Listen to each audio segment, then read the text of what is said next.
প্রিয় বন্ধুরা, আমরা একটা মহা জঙ্গলে এসে পৌঁছাইছি। জানি না জঙ্গলটির নাম, কিন্তু খুব ভয়ঙ্কর জঙ্গল।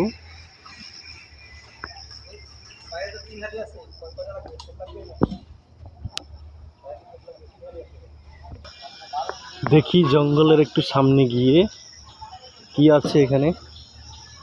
ওয়াও, অনেক নিরিবিলি, খুব ভয়ঙ্কর জায়গা। অনেক ভয়ঙ্কর, আমার ভয় লাগছে, একা একা খুব ভয় লাগছে। এগুলো কি গাছ আমি জানি না। অনেক ভয়ঙ্কর জায়গা।